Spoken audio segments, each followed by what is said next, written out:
Do you guys know kinematics में पिछले 4 सालों में हर साल एक ही क्वेश्चन पूछा गया है और ओवरऑल वेटेज अगर आप देखोगे काइनेमेटिक्स की वो 1 से 2 क्वेश्चंस की ही रहती है और मार्क्स वाइज जो है वो 4 to 8% मार्क्स जो है वो काइनेमेटिक्स में से आप खींच सकते हैं। बट इतनी कम वेटेज होने के बाद भी यह चैप्टर इतना ज़्यादा इम्पॉर्टेंट क्यों है? तो आज का जो वीडियो है वो इसी चैप्टर के बारे में है, इसकी अंडरस्टैंडिंग के बारे में है और कैसे ये चैप्टर इतना ज़्यादा यूज़फुल होता है इतनी कम वेटेज होने के बावजूद, इसके बारे में है। तो my name is Gaurav and I teach physics. I am the को फाउंडर ऑफ नेक्सस क्लासेस। आज का वीडियो स्टार्ट करते हैं। वीडियो में जो मैंने आपको बताया ये सारे क्वेश्चंस जो हैं ये मैं आंसर करने वाला हूँ, तो make sure you guys watch this video till the end. Okay, start करते हैं जी।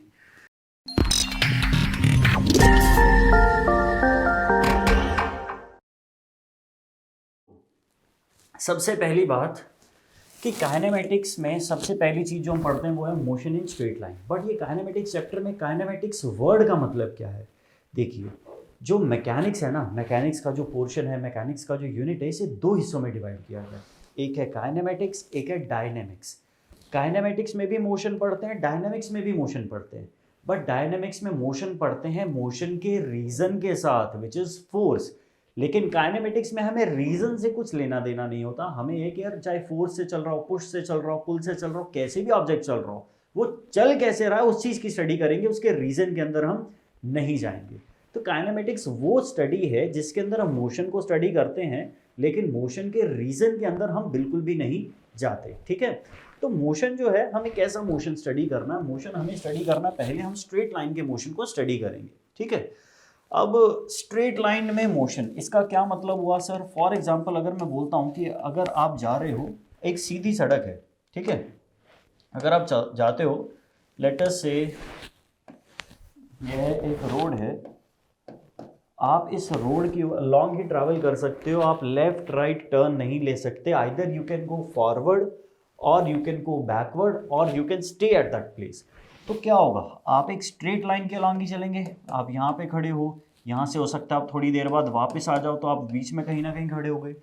तो एक स्ट्रेट लाइन में होने वाले मोशन को हम क्या बोलते हैं? Motion in a straight line बोल देते हैं। बहुत ऑब्वियस सी बात है, इसके अंदर कोई बहुत ज़्यादा डेप्थ वाली बात है ही नहीं। Correct.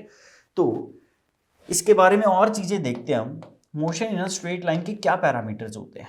Motion in a straight line में हम पढ़ते हैं, देखिए, मान लो अगर मैं आपको बोल दूं कि आप सामने जा रहे थे 5 मीटर पर सेकंड की स्पीड से, राइट। बेसिक से स्टार्ट करेंगे, हमें बेसिक अंडरस्टैंडिंग डेवलप करनी है। हमारा बेसिक्स क्लियर है, फाउंडेशन स्ट्रांग है, तो ये चैप्टर के सारे सवाल हमसे होंगे बिल्कुल 100% डेफिनेटली। तो अगर हम मान लो आगे की तरफ जा रहे हैं 5 मीटर पर सेकंड से, what does it mean? It means कि हर सेकंड में मान लो at t is equal to 0, जब टाइम जस्ट स्टार्ट हुआ था, टाइम जस्ट 0 था, तो आप यहां पे थे। तो after 1 second at t is equal to 1, right, after 1 second 0 से 1 हो जाएगा टाइम, राइट।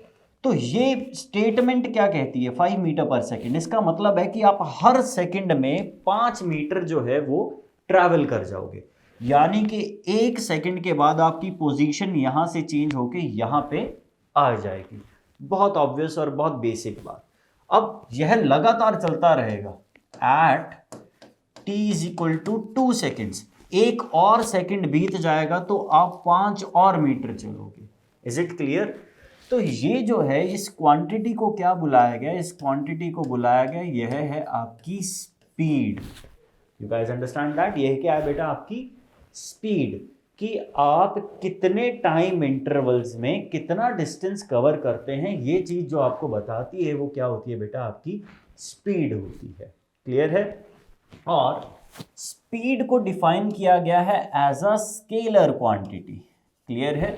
अगर यही मैं इसके साथ डायरेक्शन भी बोल दूं कि आप 5 मीटर पर सेकंड जा रहे हैं but in the north direction या in the west direction, in the south east direction, कोई भी डायरेक्शन अगर मैं साथ में स्पेसिफाई कर दूं, तो इसी स्पीड का नाम जो है वो चेंज करके हम क्या बोल देते हैं? इसे हम बोल देते हैं वेलोसिटी। अब क्योंकि डायरेक्शन होती है तो वेलोसिटी कैसा क्वांटिटी होता है बेटा, वेक्टर क्वांटिटी हो जाता है। तो speed is a scalar quantity, velocity is a vector quantity. बहुत बेसिक है। Speed is without any direction, velocity is with some direction. Is that clear? तो स्ट्रेट लाइन में चलना, किसी टाइम के साथ कुछ डिस्टेंस कवर करना, किसी स्पीड से चलना, इन सारी जो फिनोमेना है इसे हम क्या बोलते हैं, motion in a straight line. ठीक है, थोड़ा और एक्सप्लोर करते हैं स्पीड और वेलोसिटी के कंसेप्ट को, लेकिन उससे पहले हम क्या पढ़ेंगे बेटा, फ्रेम ऑफ रेफरेंस। ये फ्रेम ऑफ रेफरेंस क्या होता है? देखिए, फ्रेम ऑफ रेफरेंस समझने के लिए हमें दो चीज़ें समझनी पड़ेंगी, रेस्ट क्या होता है और मोशन क्या होता है। अच्छा जी, यार आप बोलोगे सर ये तो हमें पता ही है, रेस्ट का मतलब ये है कि हाँ ठीक है अपनी जगह पे खड़े हैं, अपनी जगह से कोई नहीं हिल रहा। मोशन का मतलब अगर मैं चलना चालू कर दूंगा तो मैं क्या बोल दूंगा कि यार देखो मैं मोशन के अंदर आ गया, राइट। बट इतना सिंपल नहीं है, इतने बेसिक से हम नहीं बोल सकते, हमें थोड़ा सा इस चीज़ को और अच्छे से देखना पड़ेगा।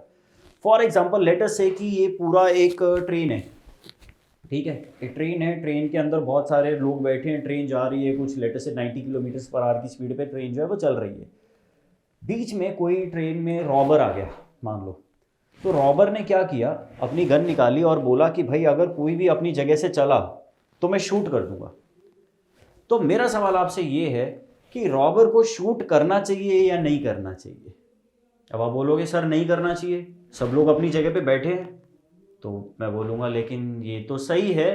अब लेकिन कोई दूसरा बच्चा मान लो ये बोलता कि सर ट्रेन चल रही है, ट्रेन के साथ साथ इंसान भी चल रहे हैं, क्योंकि ट्रेन चल रही है और चलती हुई ट्रेन में हम बैठे तो हम भी तो साथ साथ चल रहे हैं। तो यार इसका काउंटर आर्ग्यूमेंट क्या है? इसका काउंटर आर्ग्यूमेंट ये है कि यार उसे शूट कर देना चाहिए। तो दैट इज़ वाई इस समय पे जो ट्रेन के पैसेंजर्स हैं वो रेस्ट में भी हैं और मोशन में भी हैं। तो ऐसी एम्बिग्विटी को ठीक करने के लिए हमने एक कंसेप्ट बनाया जिसका नाम है फ्रेम ऑफ रेफरेंस।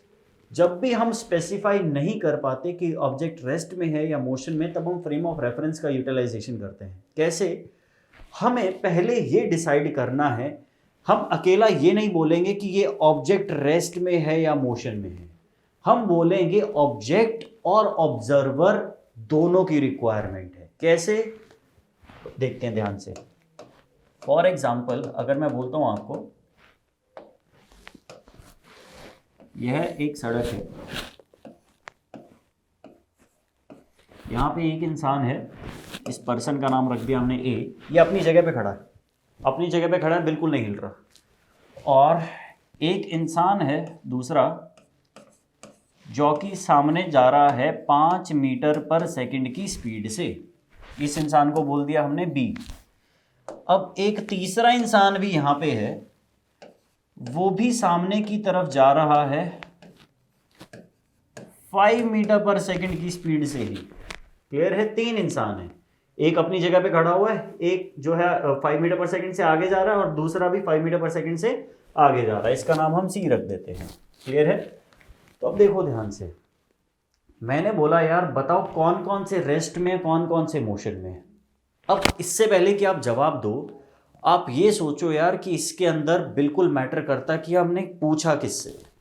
अब फॉर एग्जांपल मैंने इस इंसान से पूछा, ये जो इंसान पहला इंसान है, इससे मैंने पूछा from the perspective of A, क्या ये इंसान मोशन में है? इसने बोला यस, यह भी मोशन में है, यह भी मोशन में है। क्लियर है? From the perspective of A, B and C चल रहे हैं, क्योंकि ए जब देखेगा तो बी उसे दूर जाता हुआ नजर आएगा, तो उसे ऐसा लगेगा बी उसके पर्सपेक्टिव से चल रहा है। जब ये सी को देखेगा तो वो भी दूर जाता हुआ नजर आएगा, तो ए के पर्सपेक्टिव से सी भी जो है वो सामने की तरफ जा रहा है। सिमिलरली मैंने सेम क्वेश्चन पूछा लेकिन बी से। जब बी से पूछा गया, अब बी आगे जा रहा था 5 मीटर पर सेकंड की स्पीड से, लेकिन वो 5 मीटर आगे जाता, उसके सामने सी भी उतने टाइम में 5 मीटर आगे चला जाता। तो बी और सी जो है वो साथ साथ साथ साथ साथ साथ चल रहे हैं। इनके बीच की जो दूरी है, ना ये बी इसको क्रॉस कर पा रहा है, ना इसे ए आगे, सी ना आगे निकल सकता है, ना बी इस तक पहुंच सकता है। क्यों? क्योंकि दोनों की स्पीड सेम है। Is that clear? तो इसको ऐसा लगेगा कि सी इसके रिस्पेक्ट में रेस्ट में है, लेकिन ए जो कि हमने बोला था कि ये तो अपनी जगह पे खड़ा है, बट बी जैसे जैसे आगे जा रहा था इसने पीछे मुड़ के देखा, ए यहाँ पे था, फिर थोड़ी देर चला और फिर देखा तो ए और पीछे था, फिर थोड़ी देर बाद देखेगा तो ए और पीछे होगा। तो यहाँ से हम बोल सकते हैं बी के पर्सपेक्टिव से ए भी जो है वो किस में है, मोशन में है। Is that clear? सेम चीज अगर सी से पूछेंगे, सी भी बार बार मुड़ के देखेगा बी को, बी तो वहीं पे ही होगा अपनी जगह पे ही। सी ने पीछे मुड़ के देखा, उससे मान ले 5 मीटर पीछे है, थोड़ी देर बाद उसने पीछे मुड़ के देखा, वो अभी भी उससे 5 मीटर पीछे है। तो सी को देखने पे ऐसा लगेगा कि बी उसके साथ साथ ही जा रहा है और वो रेस्ट में है उसके रिस्पेक्ट में। तो सी से जब मैंने ये चीज पूछी कि जरा बताओ कि बी चल रहा है या नहीं चल रहा, तो सी ने बोला कि नहीं, बी तो नहीं चल रहा। सी से मैंने पूछा अच्छा बताओ ए चल रहा है, तो उसने बोला हाँ बिल्कुल ए जो है वो चल रहा है। Is that clear? तो इस तरीके से हमने बोला कि यार अलग अलग पर्सपेक्टिव जो हैं वो अलग अलग आंसर्स हमें देखने को मिलते हैं। तो इस पूरी चीज़ का कंक्लूजन क्या है? इस पूरी चीज़ से हम ये कंक्लूड कर सकते हैं कि ये जो रेस्ट और मोशन की ये जो आइडियोलॉजी है, रेस्ट और मोशन का जो कंसेप्ट है, ये किसी एक इंडिविजुअल पे डिपेंड नहीं करता। यह ऑब्जेक्ट की तो प्रॉपर्टी है ही, ऑब्जर्वर की भी प्रॉपर्टी है, ये दोनों की कंबाइंड प्रॉपर्टी है। जब तक हम यह नहीं स्पेसिफाई करेंगे कि ऑब्जर्वर कौन है, तब तक हम ये नहीं बता सकते कि ऑब्जेक्ट रेस्ट में है या मोशन में है। फॉर एग्जाम्पल अगर मान लो कि I just keep standing here and if I ask you कि यार टेल मी कि whether I am at rest और I am in motion and I am just standing here, तो आप लोग क्या आंसर करोगे? तो हो सकता है बहुत सारे लोग बोले रेस्ट में, हो सकता है बहुत सारे लोग बोले मोशन में। दोनों ही गलत हैं। रीज़न यह डिपेंड करेगा कि कौन ऑब्जर्व कर रहा है। A person standing right next to me will say that I am at rest, but let us say an astronaut जो कि मून पे है, उसके लिए अर्थ के सारे ऑब्जेक्ट्स मोशन में हैं, तो वो ऑब्जर्व कर रहा होगा मान लो मुझे, तो वो कहेगा कि यार ये तो अर्थ के साथ साथ रोटेट कर रहा है, तो उस इंसान के लिए I will be in motion. तो देयरफॉर वी से कि जो रेस्ट और मोशन की जो प्रॉपर्टीज़ हैं ये इंडिविजुअलिस्टिक नहीं है, ये सेपरेट नहीं है, ये ऑब्जेक्ट और ऑब्जर्वर की कंबाइंड प्रॉपर्टीज़ होती हैं। आई होप ये चीज़ आपको समझ में आई हो। बहुत डिफिकल्ट कंसेप्ट नहीं है, बहुत सिंपल है। रेस्ट और मोशन बताने के लिए क्या चाहिए हमें? ऑब्जर्वर चाहिए। ऑब्जर्वर देखेगा तो वो बताएगा कि हाँ मेरे हिसाब से ये रेस्ट में है, मेरे हिसाब से ये मोशन में है। ठीक है, now that we know frame of reference क्या होता है, हम स्पीड और वेलोसिटी के हिसाब से चीज़ें देखेंगे। अभी थोड़ी देर पहले हमने पढ़ा यार, स्पीड को भी देखा और वेलोसिटी को भी देखा। अब दोनों को डिफरेंशिएट करते हैं। स्पीड को हमने बोला स्पीड होता है क्या? स्पीड होता है एक स्केलर क्वांटिटी, वेलोसिटी होता है एक वेक्टर क्वांटिटी। इसका क्या मतलब है? वेलोसिटी के साथ साथ क्या होती है बेटा? एक डायरेक्शन एसोसिएटेड होती है, बट स्पीड के साथ कोई भी डायरेक्शन एसोसिएटेड नहीं होती। अब हमें लगता है बस इतनी सी चीज़ पता चल जाएगी तो हमारा काम चल जाएगा, लेकिन ये distinction although it is important, but इसको रियल लाइफ में अप्लाई कैसे करना ये चीज़ भी आपको आनी चाहिए। क्यों? क्योंकि छोटे से डिस्टिंक्शन से इन दोनों कंसेप्ट्स के जो फॉर्मूलाज हैं जिससे हमें आंसर डिराइव करने हैं वो चेंज हो जाते हैं। जो वेलोसिटी आता है, वेलोसिटी का फॉर्मूला आता है डिस्प्लेसमेंट अपॉन टाइम। क्लियर है? यह क्या है? Displacement upon time. क्लियर है? वेयर एज स्पीड का फॉर्मूला क्या आता है? स्पीड का फॉर्मूला आता है अपने पास distance upon time. Is it clear?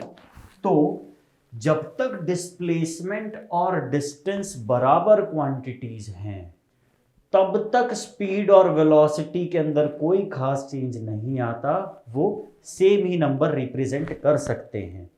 लेकिन जैसे ही डिस्प्लेसमेंट अलग हुआ, डिस्टेंस अलग हुआ, वैसे ही क्या होगा, आपका स्पीड और वेलोसिटी की वैल्यूज अलग अलग आएंगी और आपके आंसर जो हैं वो गलत होने के चांस भी हो सकते हैं। Is that clear? एक एग्जांपल के साथ इस चीज़ को समझेंगे। मान लेते हैं कि एक ऑब्जेक्ट है वो सर्कुलर मोशन के अंदर जा रहा था, कि ऑब्जेक्ट जो है वो सर्कुलर मोशन के अंदर था।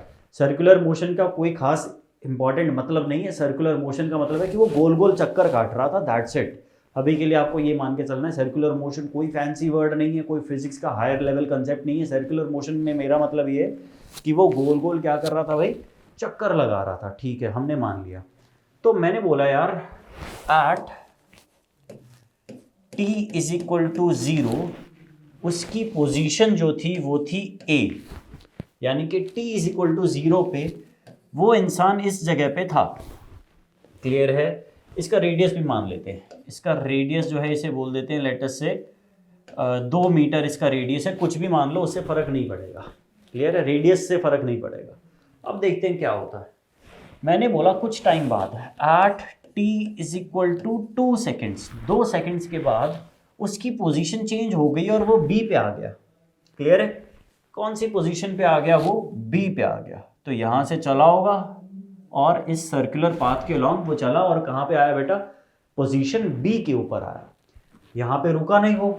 मैंने बोला t is equal to 4 seconds पे उसकी पोजीशन चेंज हो गई और वो c पर आ गया। क्लियर है?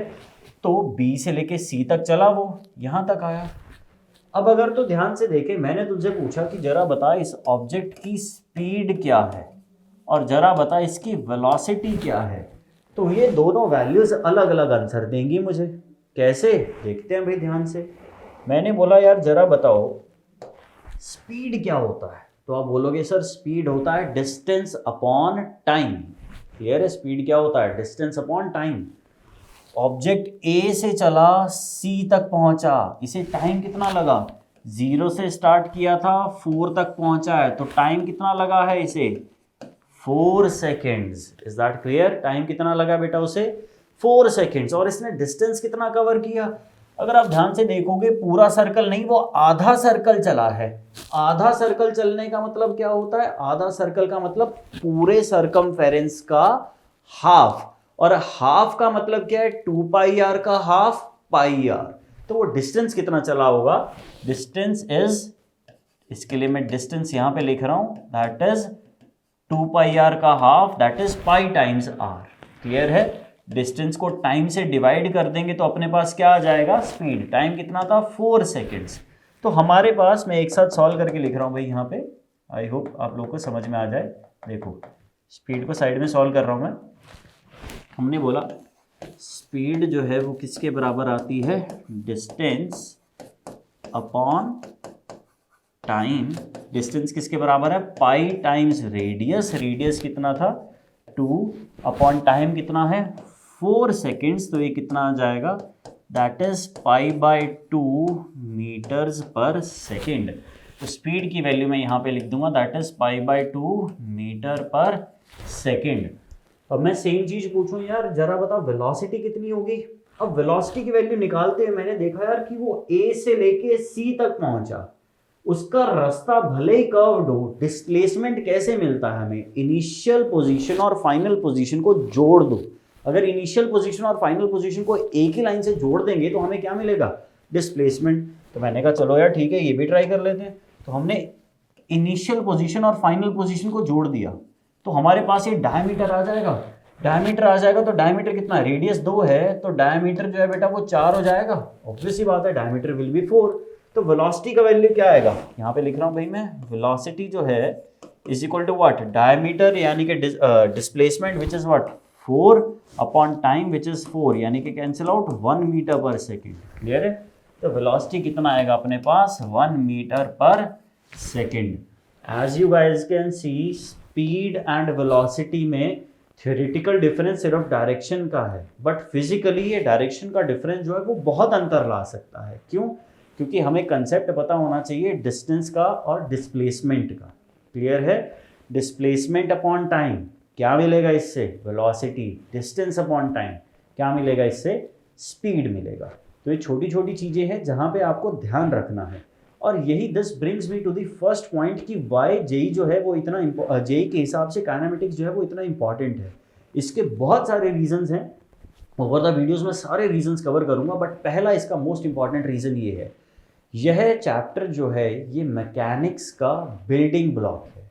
आप मैकेनिक्स के अंदर बहुत सारे चैप्टर पढ़ोगे।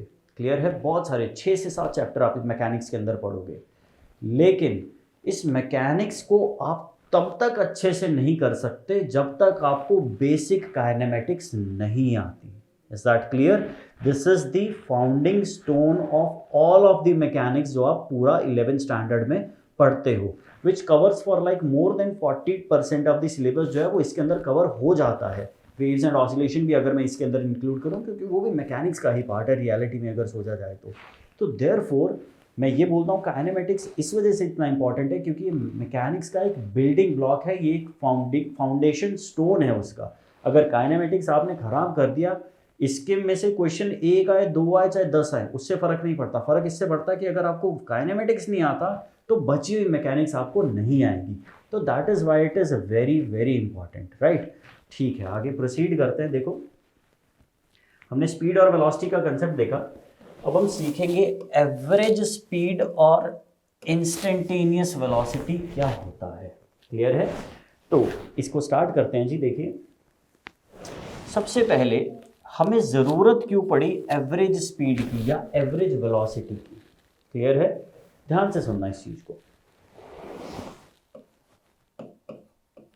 एवरेज स्पीड आप बुक उठा के देखेंगे तो आपको पता चलेगा कि एवरेज स्पीड का जो फॉर्मूला है that is total distance upon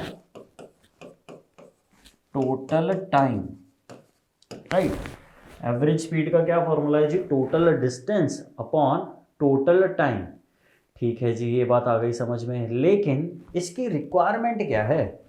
अब देखो, आप घर से चलते हो, मान लो कि ये है जो है आपका ए पॉइंट है, यहाँ से आप चलिए, आपका घर है, और यह बी पॉइंट है, यहाँ पे मान लो आपका स्कूल है या कोचिंग है, कुछ भी है। तो ए से लेके बी तक जब आप जाओगे, आप किसी भी स्कूटी वगैरह पे जा सकते हैं या साइकिल पे या पैदल जा सकते हैं, तो ऐसा तो कभी नहीं होता कि यार मान लो कि आपका डिस्टेंस था 10 किलोमीटर का, इतना होता नहीं है बट वैसे मान लेते हैं, और आपको 1 घंटा जाने में लगा, तो आपका 10 किलोमीटर पर आवर जो है वो स्पीड आ गया, है ना? आप फॉर्मूला में डालोगे ये आंसर आपको मिलेगा। लेकिन इस पूरी जर्नी के दौरान ऐसा तो नहीं है आप जैसे ही बाहर निकले तो 10 किलोमीटर पर आवर पे स्कूटी चलाने लगे या बाइसिकल चलाने लगे। रास्ते में कोई भी आ रहा है, आपको परवाह ही नहीं है, मोड़ है तो भी 10 किलोमीटर पे ही जा रहे हैं भाई। सड़क जो है वो कर्व्ड है, सीधी है, ऊपर जा रहे हैं, नीचे जा रहे हैं, कोई स्पीड बम्प आ गया, कोई खड्डा आ गया, आपको फर्क ही नहीं है। ऐसा तो नहीं होता कभी भी कि आप लगातार एक ही स्पीड से चलें, ऐसा नहीं होता। लेकिन हमें ये कंसेप्ट यूजफुल लगता है। क्यों? क्योंकि अगर इन छोटी छोटी अलग अलग मैं स्पीड्स को देखूंगा, यार हो सकता है कभी मेरी स्पीड 0 हो, कभी हो सकता है 1 किलोमीटर पर आवर हो, कभी हो सकता है 2 हो, कभी हो सकता है 20 हो, कभी हो सकता है 25 हो। तो अगर मैं इतनी वेरिएशन को मैं जज करने लगूंगा तो यार मैं कोई सिचुएशन को एनालाइज कर ही नहीं सकता। देयरफॉर हमने क्या किया है, एक एवरेज स्पीड का कंसेप्ट बनाया है। एवरेज स्पीड क्या कहती है कि यार हर समय पे आपकी जो भी स्पीड रही हो उसको छोड़ दो, आप टोटल डिस्टेंस देखो, और टोटल डिस्टेंस को ट्रैवल करने में टोटल टाइम कितना लगा वो देखो। इनका जो रेशो होगा उससे आपको क्या मिलेगा? उससे आपको मिलेगा एवरेज स्पीड। और ये एवरेज स्पीड इतनी कमाल की चीज़ है कि उन सारी अलग अलग स्पीड्स की जगह आप सिर्फ इस स्पीड को यूज़ करोगे तो भी आपकी कैलकुलेशन जो है वो एक्यूरेट रहेंगी, कैलकुलेशंस में आपको कोई टेंशन नहीं होगी। Is it clear? देखो भाई, तो यहाँ पे हम कैसे निकालते हैं एवरेज स्पीड जो है वो आपका आएगा 10 किलोमीटर पर आवर, यानी कि total distance upon total time के बराबर। सिमिलरली अगर मुझसे पूछ लिया जाता कि यार एवरेज वेलोसिटी क्या है, एवरेज वेलोसिटी भी एकदम सेम ही बात है, बस थोड़ा सा डिफरेंस वही है जो स्पीड और वेलोसिटी में वैसे भी होता है, यानी कि डिस्टेंस की जगह हम क्या लिखते हैं? डिस्प्लेसमेंट। तो I will say average velocity क्या होता है बेटा? This is total displacement upon total time. Is that clear? तो एवरेज वेलोसिटी का फॉर्मूला आता है total displacement upon total time, average speed का फॉर्मूला आता है total distance upon total time. तो दैट इज हाउ जो है हम अलग अलग जो है एवरेज स्पीड या एवरेज वेलोसिटी हम कैलकुलेट कर सकते हैं। अब ये इंस्टेंटेनियस की भी बात करते हैं। देखें जी, इंस्टेंटेनियस क्या होता है? इंस्टेंटेनियस है उस एग्जैक्ट इंस्टेंट पे, उस एग्जैक्ट पॉइंट ऑफ टाइम पे आपकी क्या स्पीड या क्या वेलोसिटी थी। फॉर एग्जांपल मैं बोल दूं कि यार यहाँ पे दिल्ली है, यहाँ पे अमृतसर है और मैं दिल्ली से अमृतसर आ रहा था, ठीक है। मान लो कि यार हम 12 बजे चलते हैं, ठीक है जी, 12 बजे हमने अपनी गाड़ी से हम निकले और फिर मान लो कि हम लेटेस्ट से 4 बजे पहुँच गए। इतनी जल्दी पहुँचते नहीं है, हाइपोथेटिकल सिचुएशन है, मान लेते हैं। तो मैं आपसे पूछूं यार कि एग्जैक्टली 1 बजे मान लो मैं यहाँ पे था, तो 1 बजे कितनी स्पीड थी। तो यार ज़रूरी थोड़ी है कि आप उसे बता ही पाओ।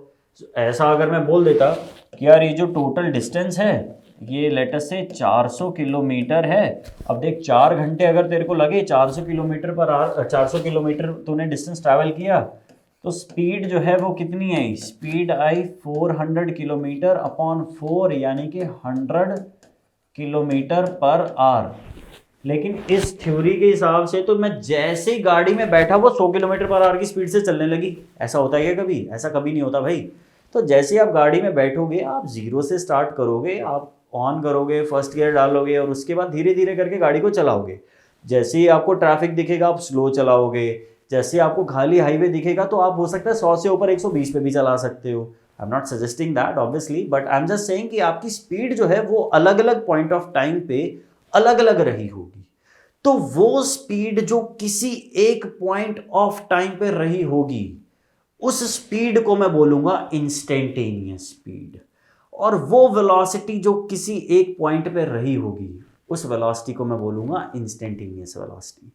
फॉर एग्जाम्पल अगर मुझसे पूछ लिया जाता कि यार 1 बजे मेरी क्या स्पीड थी, तो उसको करने के लिए मैं क्या करता, 1 बजे से लेकर बहुत छोटा सा टाइम यानी कि 1:01 तक मैं देखता कि मैंने कितना डिस्टेंस ट्रैवल किया है, और उस डिस्टेंस को इस टाइम यानी कि छोटा सा time interval which is 1 second, उससे मैं क्या कर देता, डिवाइड कर देता। अब आप बोलोगे कि सर ये तो आपने वही चीज करी है बस एक छोटे टाइम के लिए। बिल्कुल एक्यूरेटली वही करी है, और कमाल की बात ये है इसके अंदर मैं जितना ज़्यादा छोटा टाइम इंटरवल कंसीडर करूंगा उतनी ही एक्यूरेटली मेरी इंस्टेंटेनियस वेलोसिटी या स्पीड कैलकुलेट होगी। आप टाइम इंटरवल को जितना छोटा करते हुए चले जाएंगे उतना ही आपको वैल्यू इंस्टेंटेनियस मिलती चली जाएगी। टाइम इंटरवल जितना बड़ा होता जाएगा उतनी ही वो वैल्यू एवरेज्ड आउट होगी। टाइम इंटरवल जितना छोटा होगा उतनी ही वो वैल्यू इंस्टेंटेनियस होगी। ठीक है जी, आगे प्रोसीड करते हैं। इसी कंसेप्ट के ऊपर थोड़ी और चीज़ें देखते हैं। लेट अस से एवरेज स्पीड और इंस्टेंटेनियस वेलोसिटी के ऊपर मैंने बोला कि a man walks on a straight speed of 6 kilometer पर hour, finding the market closed he instantly turns and walks back with a speed of 9 kilometer पर hour. ठीक है, What is magnitude of average velocity? ठीक है, बहुत आसान है। देख, मान ले यह A पॉइंट है, आप A पॉइंट से घर से निकले और आप सामने की तरफ चले with a speed of 6 kilometer per hour. 6 kilometer per hour की स्पीड से आप सामने की तरफ चलने लगे। जैसे ही आप B पॉइंट पे पहुंचे जहां पे मार्केट सिचुएटेड था, आपने देखा मार्केट बंद है। मार्केट बंद है तो आपने इमीडिएटली आप टर्न बैक हो गए और आप वापस घर की तरफ आने लगे। तो लेकिन जब आप घर की तरफ आ रहे थे तो आपकी जो स्पीड थी वो कितनी थी, 9 किलोमीटर पर आवर। ठीक है जी, अब आपसे पूछ लिया जाए यार what is the value of average velocity. अब देखो, इस क्वेश्चन को करने का बहुत ही आसान तरीका है। सबसे पहले एवरेज वेलोसिटी के लिए मुझे क्या चाहिए, यहाँ पे मैं लिख रहा हूँ what is average velocity. Average velocity is total displacement upon total time. Clear है? तो अब पहली बात, सर टाइम तो गिवन ही नहीं है इसके अंदर। मैं कह रहा हूँ कोई बात नहीं, टाइम को एज्यूम कर लो। लेट अस से ये पूरा डिस्टेंस जो है आपका घर से लेके मार्केट तक का, ये डिस्टेंस है x। अब x डिस्टेंस आप 6 किलोमीटर पर आवर की स्पीड से चल रहे हो तो आपको टाइम कितना लगेगा, टाइम होता है जी डिस्टेंस अपॉन स्पीड यानी कि x अपॉन 6। जब आप यही वापस आओगे तो आपको कितना टाइम लगेगा, ये आपको, अब आप सेम डिस्टेंस कवर कर रहे हो लेकिन 9 किलोमीटर पर आवर की स्पीड से, तो आपको टाइम लगेगा x/9। Is that clear? लेकिन ये सब करने की जरूरत ही नहीं थी। रीजन क्या है भाई, जब आप जाओगे और वापस आ जाओगे तो आप अपनी सेम जगह पे वापस आ चुके हो जिस जगह से आपने स्टार्ट किया था। तो जिस जगह से आपने स्टार्ट किया था उस जगह पे अगर आप वापस आ गए तो आपका डिस्प्लेसमेंट क्या हो गया भाई, आपका डिस्प्लेसमेंट हो गया 0। और देयरफॉर बिकॉज आपका डिस्प्लेसमेंट 0 है, टोटल टाइम चाहे x/6 प्लस x/9 होता भी रहे तो भी आपका आंसर क्या आएगा, 0। तो इस क्वेश्चन के अंदर एवरेज वेलोसिटी का वैल्यू कितना आता है जी, इस क्वेश्चन के अंदर आएगा 0 average velocity. Is that clear? ठीक है, और देखते हैं जी। लेट अस से सेम क्वेश्चन के अंदर अगर मैं तेरे को बोल देता कि एवरेज स्पीड फाइंड आउट करो, एवरेज स्पीड फाइंड आउट करने की कोशिश करते हैं, तो कैसे करते? तो यार यही तरीका अपनाते।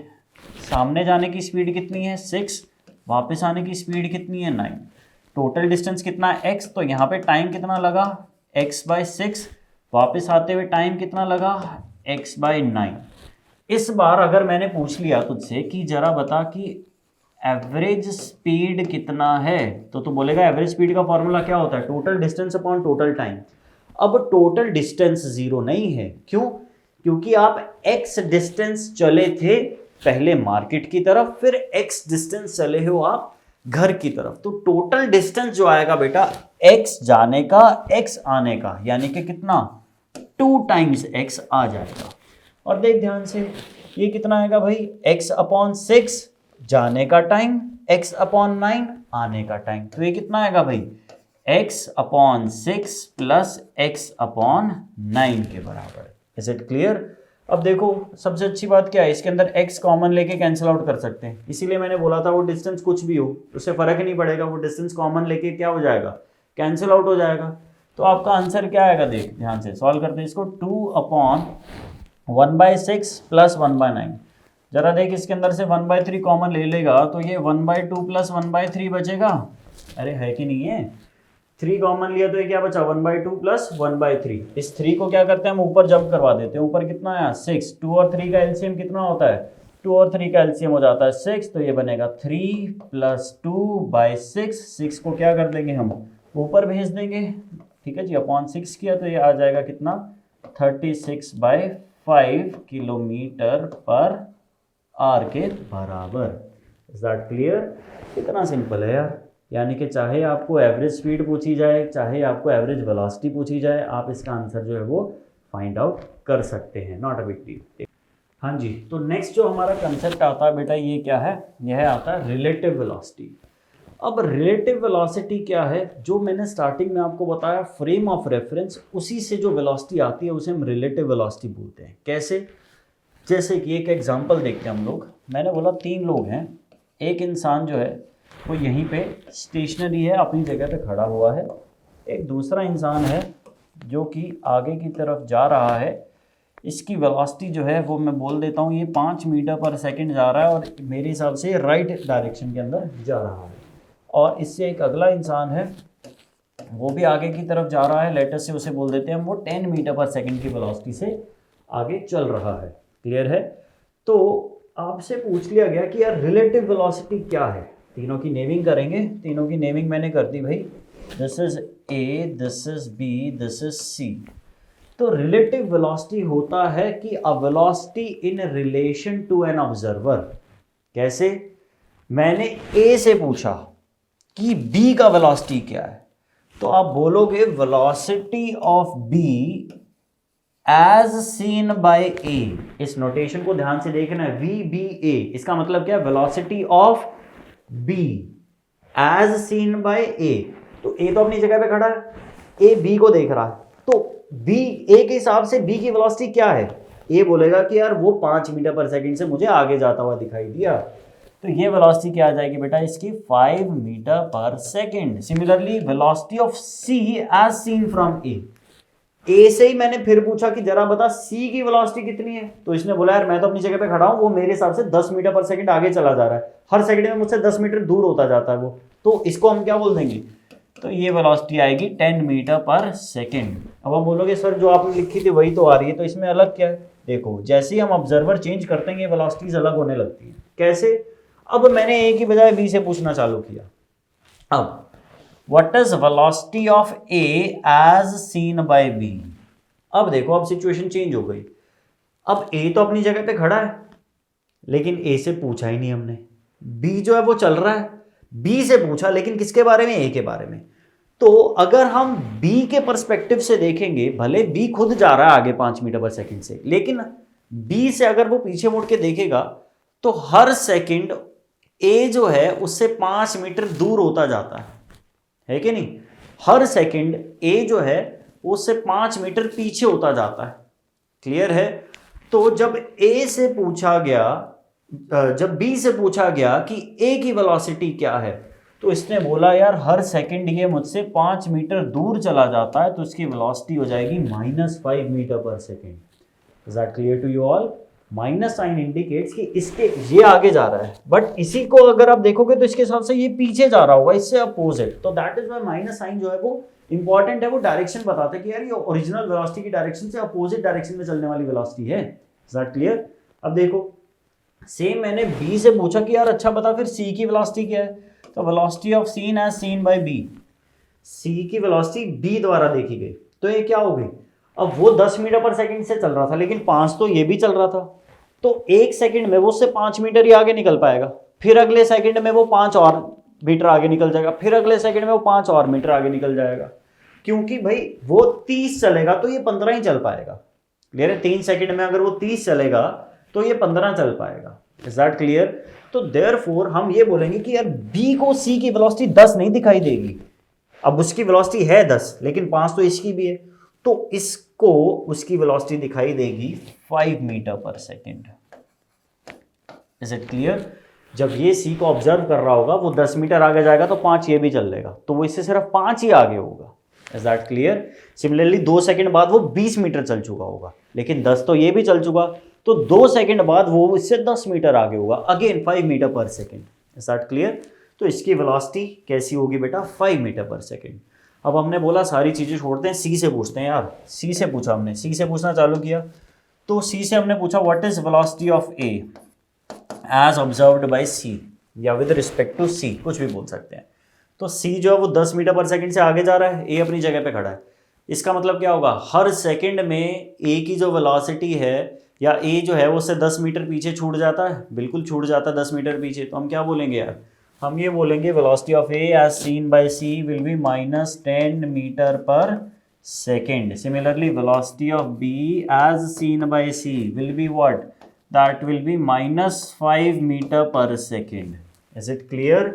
जैसे ही सी 10 मीटर आगे होगा, बी सिर्फ 5 मीटर ही आगे होगा, यानी कि इससे 5 मीटर पीछे। फिर और देखोगे 1 सेकंड और बाद ये 10 मीटर पीछे होगा, एक और सेकंड बाद ये 15 मीटर पीछे होगा, तो ये इससे इसको ऐसा लगेगा ये पीछे जा रहा है 5 मीटर पर सेकंड की वेलोसिटी से।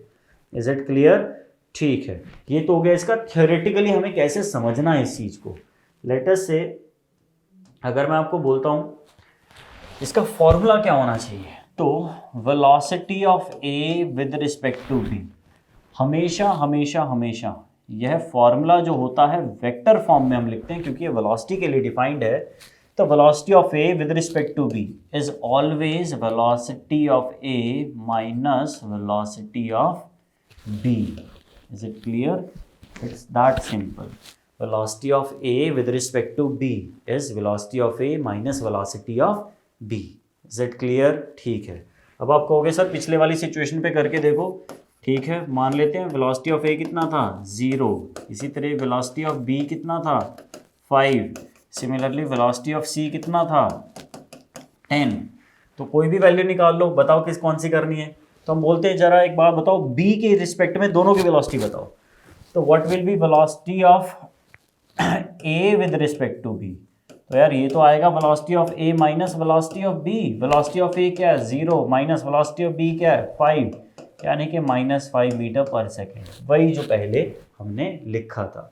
सिमिलरली अगर मैं बोलता हूँ यार velocity of C with respect to B क्या है, तो ये आएगा velocity of C minus velocity of B. Velocity of C कितना है 10 माइनस वेलोसिटी ऑफ बी कितना है 5, यानी कि आएगा 5 मीटर पर सेकेंड। इतना सिंपल है यार। Velocity of A with respect to B is velocity of A minus velocity of B. इतना सिंपल फॉर्मूला है। और ये फॉर्मूला जो है ये वेक्टर लॉ को ओबे करता है। इनफैक्ट ये वेक्टर लॉ ही है असलियत में।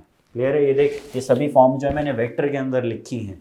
और अगर आपको वेक्टर्स नहीं आते हैं, वेक्टर्स के ऊपर पीछे वीडियो जो है वो बनाया जा चुका है, आप अभी जाके उसको वीडियो को देख सकते हैं अगर आपको वेक्टर्स नहीं आते हैं। Is it clear? ठीक है, आगे प्रोसीड करते हैं। देखते हैं जी, इसी से रिलेटेड एक क्वेश्चन। हमने बोला कि two parallel rail tracks run north south. Train A moves north with a speed of 54 kilometre पर आवर। ट्रेन ए जो है तो वेलोसिटी ऑफ ए मैं बोल देता हूँ दैट इज 54 किलोमीटर पर आवर, और ये है नॉर्थ डायरेक्शन में। And train B moves south. ठीक है, एक जा रही है नॉर्थ तो दूसरी जा रही है साउथ, यानी कि अपोजिट जा रही हैं। इसे मैं लिख देता हूँ, यह है नॉर्थ डायरेक्शन में। सिमिलरली वेलोसिटी ऑफ बी जो है वो कितना है 90 किलोमीटर पर आवर है, और ये क्या है साउथ डायरेक्शन में, यानी कि एक दूसरे के अपोजिंग डायरेक्शंस में है। What is relative velocity of B with respect to A? आसान है, क्या बोल सकते हैं? Velocity of B with respect to A is equal to velocity of B minus velocity of A. Clear है? अब देखो कॉमनली क्या करते हैं हम, वेलोसिटी ऑफ बी हमने देखा 90 पुट कर दिया, माइनस वेलोसिटी ऑफ ए हमने देखा 54 पुट कर दिया। जो आंसर आएगा गलत है। अब आप बोलोगे सर वही तो फॉर्मूला लगाया, वही फॉर्मूला लगाया लेकिन साइंस गलत लगाए हैं, वेक्टर फॉर्म तो हमने कंसीडर करी नहीं। तो वेक्टर फॉर्म कैसे कंसीडर करनी है, देखो ध्यान से। आप इस चीज़ को हमेशा इमेजिन करके करो। अगर आप ट्रेन ए जो है इसकी वेलोसिटी को पॉजिटिव लिखते हो, यानी कि ट्रेन ए जा रही थी north with a speed of 54, तो ट्रेन बी तो साउथ जा रही है, तो उसका साइन सेम कैसे हो सकता है? तो अगर जब आप 90 लिखोगे, 90 की स्पीड जो ट्रेन बी की है वो क्या आएगी बेटा, माइनस के साइन के साथ आएगी। ऑटोमेटिकली जो डायरेक्शन आपने पॉजिटिव मान ली उससे उल्टी डायरेक्शन ऑटोमेटिकली नेगेटिव हो गई। क्लियर है? अगर इधर पॉजिटिव तो इधर नेगेटिव, अगर इधर नेगेटिव तो इधर पॉजिटिव। Is that clear? अब देख ध्यान से। तो मैंने बोला यार अब बता कि वेलोसिटी ऑफ बी क्या पूछा है, B with respect to A पूछा है, तो B with respect to A कर लेते हैं। वेलोसिटी ऑफ बी कितना है, वेलोसिटी ऑफ बी है माइनस 90, वेलोसिटी ऑफ ए कितना है माइनस दिस इज 54। क्लियर है? तो this is velocity of B minus velocity of A, यानी कि कितना आएगा माइनस ऑफ 144 किलोमीटर पर आर के बराबर। अब माइनस साइन का मतलब क्या है, यानी कि अगर आप ए पे बैठ के बी को देख रहे हो, ए पे बैठ के बी को देख रहे हो तो वो आपकी तरफ आ रही है। अब देख वैसे अगर आप भी अपनी जगह पे फिक्स होते तो वो आपको 90 से आती हुई दिखाई देती, लेकिन क्योंकि आप भी जा रहे हो आगे तो आपको और तेज आती हुई दिखाई देगी, यानी कि 144 किलोमीटर पर आवर की स्पीड से आती हुई दिखाई देगी। Is it clear? आगे सॉल्व करते हैं। अब देखो और क्या पूछा हमने इसके अंदर, इसके अंदर हमें बोल दिया गया कि relative velocity of ground with respect to train B. अब देखो ग्राउंड जो है ना उसकी वेलोसिटी हम जो है वो जीरो मानते हैं कि ग्राउंड जो है वो ग्राउंड फ्रेम ऑफ रेफरेंस है, यहीं से चीज़ों को अगर ऑब्जर्व कर रहे हैं तो ग्राउंड इटसेल्फ जो है वो क्या हो जाता है बेटा, जीरो वेलोसिटी वाली चीज़ हो जाती है। तो relative velocity of ground with respect to B, relative velocity of ground with respect to B, तो ये क्या आएगा velocity of ground minus velocity of B. Is it clear? ठीक है, तो ये क्या आएगा, ग्राउंड का वेलोसिटी 0 माइनस बी का वेलोसिटी क्या था माइनस 90, तो ये क्या आ जाएगा बेटा प्लस 90 किलोमीटर पर आवर। इसका मतलब जो ट्रेन इधर जा रही थी आप उस पर बैठ के ग्राउंड को देखोगे तो आपको ग्राउंड 90 की स्पीड से उधर जाता हुआ नजर आएगा। Is that clear? तो वही फॉर्मूला है जिसे मैं बार बार अप्लाई कर रहा हूँ और उसी से आंसर आ रहा है अपने पास। ठीक है ना? आगे देखो, लेटेस्ट से आगे प्रोसीड करते हैं। हमने बोला इसे, इसके बाद क्या पूछा, velocity of a monkey running on the roof of the train A against the motion with a velocity of 18 kilometre पर आवर। ठीक है, अब देखो इस चीज़ को इमेजिन करते हैं हम, मान लेते हैं ट्रेन ए है। ठीक है, ट्रेन ए कितनी वेलोसिटी से जा रही थी 54 किलोमीटर पर आवर। अब इसके ऊपर क्या था, एक मंकी था। ठीक है, एक मंकी था velocity of monkey running on the roof of the train A against the motion, against the motion यानी कि इसकी मोशन से उल्टा चल रहा था वो, कितनी स्पीड से, 18 की स्पीड से इससे उल्टा चल रहा था। ट्रेन 54 से उधर जा रही है तो, और ये मंकी जो है वो 18 की स्पीड से इधर पीछे जा रहा है। क्लियर है? ठीक है। अब इसकी with respect to train A as observed by a man standing on the ground, तो आपसे पूछ लिया गया कि यार इसकी वेलोसिटी क्या होगी with respect to a man standing on the ground. ठीक है जी, तो आप बोलोगे बहुत आसान है यार, with respect to a man या विद इन ग्राउंड फ्रेम बोल ले, तो कोई बड़ी बात नहीं है। देख, ग्राउंड के हिसाब से इसकी वेलोसिटी कितनी है, 54 इन द राइट डायरेक्शन, इसकी वेलोसिटी कितनी है, 18 इन द लेफ्ट डायरेक्शन। तो what will be the velocity? अब देख, अगर ये साथ साथ या ये अपनी जगह पे खड़ा होता तो ये ट्रेन के साथ ही चलता, राइट? थोड़ा सा आपको लॉजिक लगाना पड़ेगा, इसके अंदर इमेजिनेशन यूज करनी है। अगर ये अपनी जगह पे खड़ा होता तो ये 54 किलोमीटर पर आवर से राइट जा रहा होता, बट मान ले अगर ये 54 की स्पीड से लेफ्ट जा रहा होता और ट्रेन जो है वो 54 की स्पीड से राइट जा रही होती, तो आपको ये दिखाई देता कि अपनी जगह के ऊपर खड़ा हुआ है ग्राउंड से। Is that clear? क्यों? क्योंकि यार 54 की स्पीड आगे है, वो खुद 54 की स्पीड से दौड़ रहा है पीछे की तरफ, तो यहीं पे आपको सेम फ्रेम के अंदर दौड़ता हुआ दिखाई देता, लेकिन उसकी स्पीड 54 है ही नहीं, उसकी स्पीड कितनी है, 18। तो इवेंचुअली ये 18 इस 54 को ओवरकम नहीं कर सकता, वो 54 माइनस 18 से, भले ही वो पीछे की तरफ दौड़ रहा है लेकिन ट्रेन इतनी ज्यादा तेज है कि उसको अपने साथ ही लेके जाएगी। तो उसकी वेलोसिटी कितनी आएगी बेटा? उसकी velocity as seen from the ground is equal to 54 minus 18 which is what, 36। Is that clear? बात आ रही है सबको समझ में? तो that is how that question will be done, कि अगर ग्राउंड से देखा जाएगा तो 54 जाने वाली ट्रेन के ऊपर 18 आने वाला जो मंकी है वो आपको 36 की स्पीड पे दिखाई देगा। दैट टू ये इंसान ये बोलेगा कि यार मेरे हिसाब से तो मंकी जो था ना वो 36 की स्पीड से आगे जा रहा था। अब ये 36 कहाँ से आई है? इस 54 और इस 18 को कंबाइन करके हमारे पास 36 की वेलोसिटी आई है। Is it clear? ठीक है जी। तो ये बेसिक आप इंट्रोडक्शन समझें, ये जो चैप्टर है काइनेमेटिक्स का बहुत इंपॉर्टेंट है। अभी सिर्फ आप कह लो कि हमने बेसिक कंसेप्ट्स को टच किया है, ये बेसिक है।